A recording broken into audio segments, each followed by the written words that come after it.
ya saben que nos gusta echar un pequeño repaso a lo que ha ocurrido este fin de semana en la Liga y creo que toca hacerlo porque han pasado cosas muy interesantes este fin de semana. Hay que decir que Real Madrid y Barcelona, Javi, así empezando por los grandes, mantienen su distancia.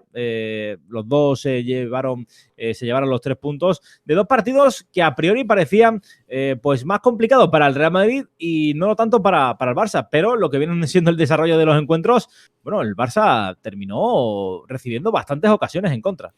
Bueno, fue un partido trampa para ambos equipos. Lo que pasa que con el currículo que ya tiene el Osasuna de Arrasate, pues ya aventurábamos algo similar, ¿no? Para el Real Madrid, que de hecho tuvo que llevar el partido hasta los instantes finales para poder llevárselo, de la mano de un debut impresionante del joven canterano Álvaro Rodríguez, que de hecho venía de hacer un buen Mundial Sub-20 con la selección de Uruguay. Y le dio la oportunidad a Ancelotti en una situación que es extraña, dado que ya hemos visto que el técnico italiano no tira demasiado de cantera. En los últimos encuentros del Real Madrid lo hizo con Arribas, en aquellas semifinales del Mundial de Clubes, lo hizo con Álvaro Rodríguez contra Osasuna y ambos le respondieron con situaciones interesantes, ¿no? El gol de Arribas y esa asistencia de Álvaro Rodríguez.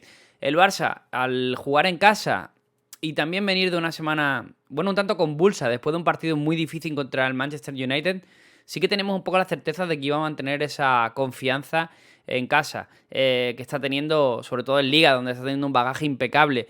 Pero el Cádiz le puso en más aprieto de lo que podríamos pensar de primeras. Y pese a lo que dice el marcador 2-0, el Cádiz estuvo en el partido y creo que al final es una bombona de oxígeno para el conjunto amarillo. Sí, el Barça, ya digo, de verdad que los últimos minutos, no sé si fue producto de la relajación, pero muy mejorable ese tramo final del conjunto de Xavi Hernández, que al final lo que hizo fue meter 3 puntos en la buchaca y seguir sumando, ¿no? Para esa carrera hacia la Liga que parece clara prioridad, ¿no? En vez de una navaja suiza parece una navaja catalana, ¿no? Porque está teniendo una efectividad tremenda, ¿no? La del Barça esta temporada en Liga, un bagaje impecable y ahora mismo con este recorrido que está tomando, cuesta ver algún equipo en el cual se le puedan escapar los puntos. Así que jornada tras jornada va confirmando esa posición de liderazgo que creo que conforme van pasando los días y las semanas se hace cada vez más complicada que pueda tornarse en otra situación distinta. Sí. Vamos bajando un poco, empezamos por el pico, ¿no? Por lo que viene siendo la parte más alta de la montaña, vamos bajando, que es esa clasificación. El Atlético, que consiguió vencer en un duelo bastante disputado, bastante entretenido entre el Atlético y el Athletic, un Athletic que no terminó de aprovechar las que tuvo, y enfrente está Griezmann, que Griezmann está esta temporada tocado por la varita, sin duda. Y lo dijo el Chingurri Valverde, ¿no? Que sin querer darle un palo a lo suyo, yo al menos no lo interpreté de esa manera, sí que hablaba que el Atlético tenía un jugador diferencial capaz de hacer, bueno, pues ese tipo de situaciones como es la del gol, que es una genialidad del francés, ahí un poco a la remanguillé, le pone ese balón Memphis Depay, pero yo casi diría que Griezmann lo ve clarísimo y se la roba prácticamente a su compañero para enfilar a Julen Arrizabalaga, que de hecho debutaba en Liga, si no me equivoco, en esta temporada. Y lo hacía, además, lo sé, porque mucha gente nos pregunta, no solo en clave fantasy, sino porque también tienen interés en cuanto a estas situaciones, si significaba que Unai Simón fuera a perder la titularidad. Lo explicó el propio Valverde al término del encuentro. Hay un duelo muy importante contra Osasuna, dentro de nada, unas semifinales de Copa del Rey que no es poco, y como el portero de Copa del Rey está siendo Arrizabalaga, pues necesita esos minutos para coger rodaje. De hecho, pasó lo mismo en el campo de Osasuna, donde fue Sergio Herrera, el portero copero, el que disputó minutos en lugar de Aitor Fernández, que estaba siendo el titular en Liga, pero que me he desviado un poco. Como tú decías, sí, la balanza la inclinó Griezmann, que de nuevo tuvo una actuación espectacular y el Athletic no pudo poner remedio a ello. Sí, después nos encontramos con la cara de la cruz, la Real Sociedad, que se dejó empatar de una forma un tanto extraña.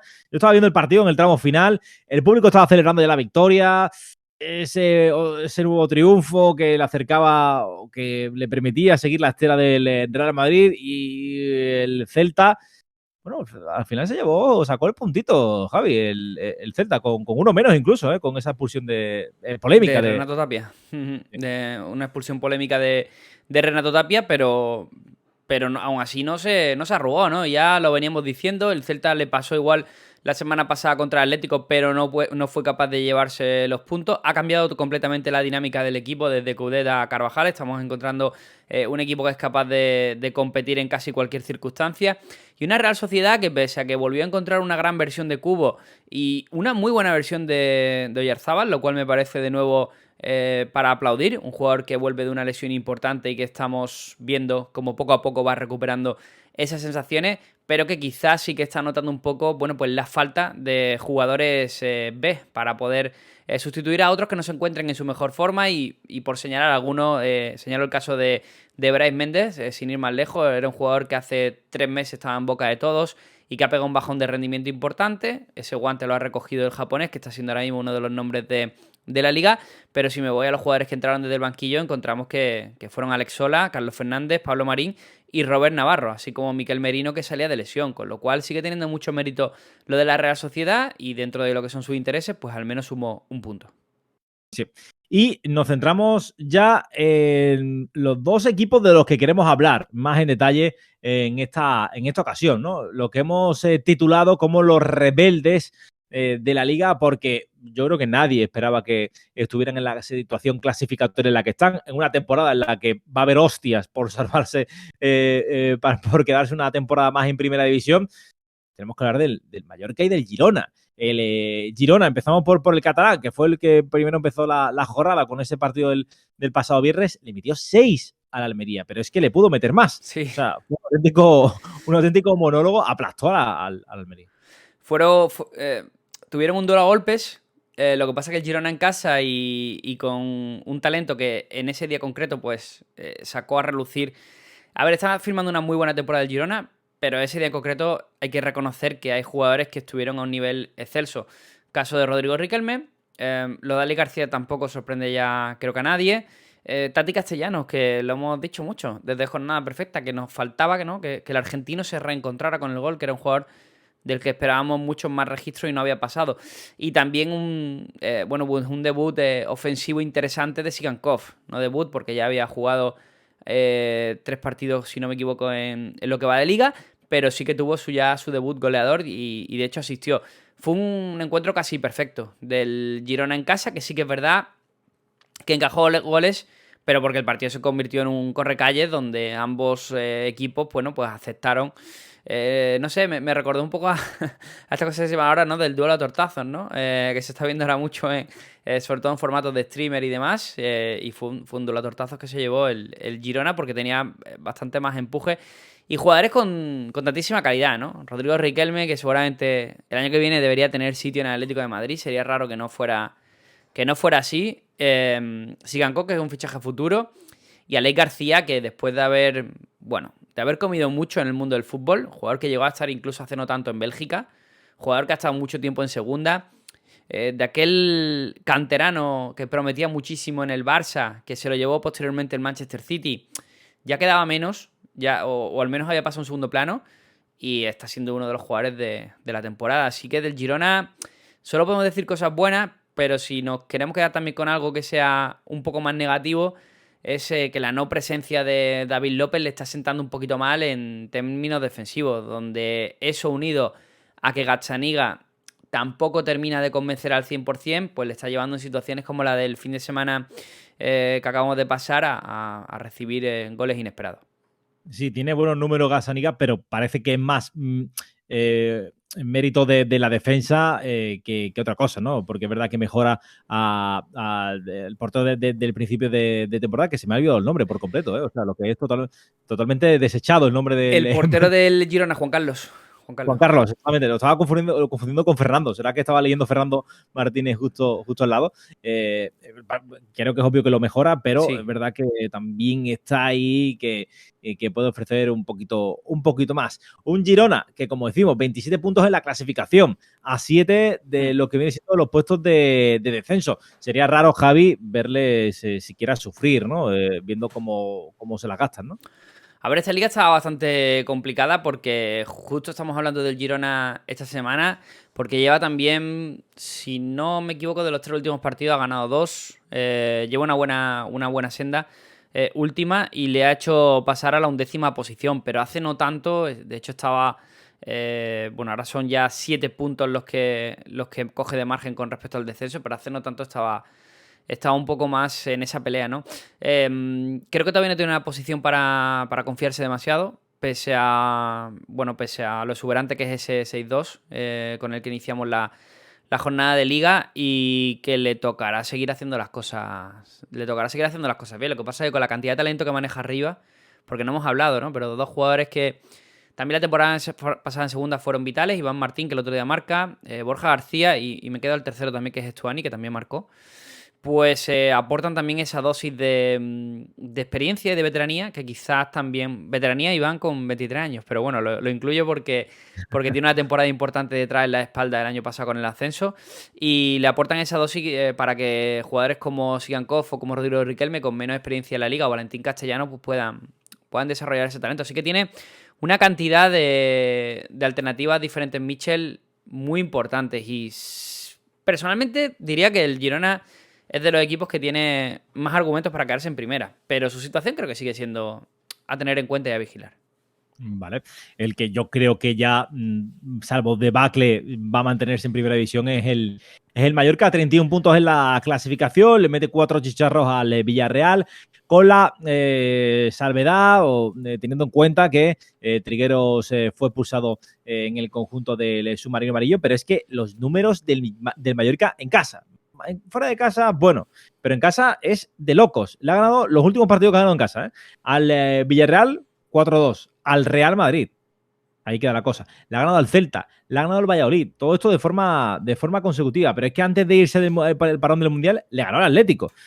También en Soundbox. O sea, estamos hablando de un equipo que en casa se está, la verdad es que se está imponiendo a todo el que pisa. Mallorca, ¿no? Y recuerdo que antes durante el Mundial grabé unos vídeos resumen de cada equipo para el canal de YouTube de Jornada Perfecta. Y precisamente repasando a Mallorca, que tenía la sensación de que era un equipo que funcionaba muy bien en casa y no tanto fuera, me encontré con los datos contrarios. Digo antes del Mundial, en la época previa al Mundial. Había funcionado mejor en casa. Mejor fuera de casa. Y precisamente después del Mundial nos hemos encontrado con lo contrario, que se ha hecho fuerte en casa. Le tocó también, además, durante el mes de enero vivir un poco, bueno, pues la situación de duda sobre el futuro de Kangin Lee, que se había convertido en un jugador muy, muy titular para el equipo, un jugador que siempre funcionaba y casi en cualquier contexto, en la pareja de baile de Murici. Además, ha solventado hasta esta última jornada la sequía goleadora del Kosovar, que tras el Mundial no había marcado. Lo hizo ya por fin en esta jornada, y todos los que lo tenemos en Fantasy, de hecho, bueno, pues nos alegramos un poco. Vaticiné que tuviéramos atención a Tino Kadewere, pero bueno, tardó mucho en aparecer, ya lo hizo por fin esta jornada, pero es un jugador también del que tenemos que esperar muchas cosas. Y fíjate, siendo dos equipos totalmente diferentes, tanto Mallorca como Girona, aunque en ciertos momentos han compartido esquemas, porque ambos han utilizado mucho el 5-3-2, el 5-4-1, según se mire. Algo que el Girona, por cierto, desterró hace tiempo, aunque no tanto desterrado, porque Oriol Romeo juega mucho en la posición de líbero. Pero pese a compartir esquemas, tienen formas de jugar al fútbol totalmente diferentes. Y a ambos les coloco un aspecto común, y es que son muy conocedores de sus posibilidades. Son dos equipos con mucha identidad. Y creo que eso, por ejemplo, si lo traslado a un equipo como el Valencia, es justo lo que le falta. Es una identidad y un conocimiento absoluto de lo que quieren cuando entran a un terreno de juego. Que luego hay días que se puede dar la cosa bien o se puede dar la cosa mal, evidentemente. Pero estos equipos demuestran jornada tras jornada que conocen muy bien sus puntos flacos, que intentan no hacer cosas que no están dentro de su guión, y que a fuerza de eso, bueno, pues son capaces de sacar puntos. El otro día tiene otro duelo a golpes, con un Villarreal, que ya toca hablar del Villarreal, que está viviendo una situación muy delicada. Las bajas del mercado de invierno no le ha venido bien. El hecho de que Setién, bueno, pues mantenga algunos básicos como algo que tiene que tener sí o sí en su equipo, que creo que le están sentando también un poquito mal al resto del equipo. Y sobre todo la baja de Gerard Moreno, ¿no? Son varias circunstancias que se alinean.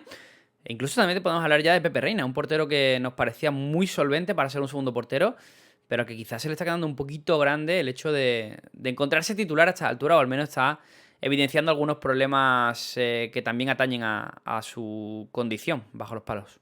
Claramente, claramente. 31 puntos tienen los dos equipos, ¿no? El Villarreal 4 partidos seguidos perdiendo, sumando nada más que de derrotas, ¿no? Hay que decir que el Mallorca, que no es un equipo al que le hagamos loas, que se lo estamos dedicando este espacio porque creemos que lo merece, pero está tan solo 3 puntos del Rayo Vallecano, un equipo que enamora y del que acapara titulares en la prensa. Es verdad que con otro estilo de juego, con otro tipo de jugadores, pero creo que de merecer y de alabar sobre todo el trabajo de los de Javier Aguirre, que de luego están ofreciendo un rendimiento totalmente espectacular.